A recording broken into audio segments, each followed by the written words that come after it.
Please like this video and subscribe our channel. Allahumma salli ala sayyidina wa maulana Muhammadin। दुनिया की बेशुमार नेमतों से इंसान लुत्फ़ और लज्जत हासिल करता है।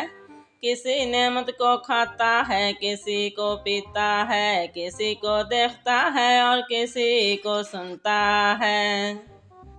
ग़र्ज़ के बेशुमार नेमतों से इंसान लुत्फ़ उठाता है, मगर मोमिन को शहादत की जो लज्जत हासिल होती है उसके सामने दुनिया की लज़्ज़तें हीच हैं। दुनियावी लज़्ज़तें तो दरकिनार, जन्नत की लज़्ज़तें भी उसकी नज़र में शहादत की लज़्ज़त से हीच हैं।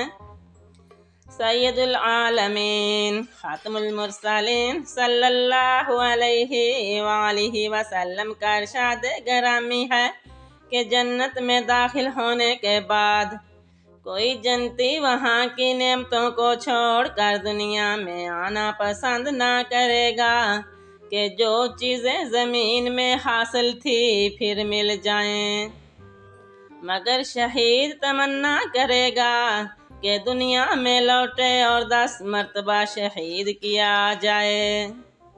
बरादरान इस्लाम, ये तमन्ना शहीद इसलिए करेगा कि वो हुब्बे रसूल में शहीद हो रहा है और इलाहुल आलमीन के हुस्न लाजवाल का नज़ारा कर रहा है।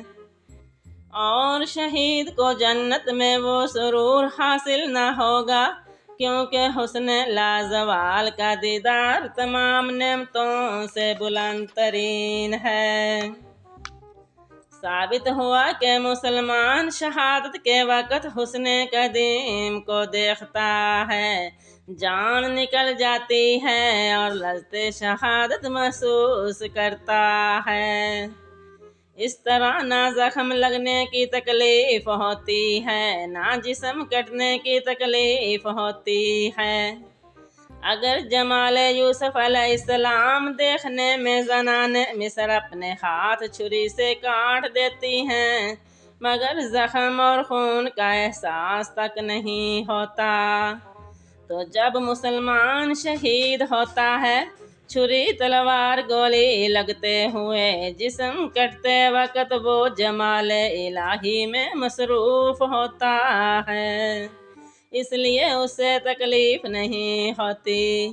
नबी अकरम सल्लल्लाहु अलैहि वालिहि वसल्लम ने इरशाद फरमाया, शहीद शहादत के वक़्त सिर्फ़ इतनी तकलीफ़ महसूस करता है जितनी तुम चोटी के काटने की तकलीफ़ महसूस करते हो।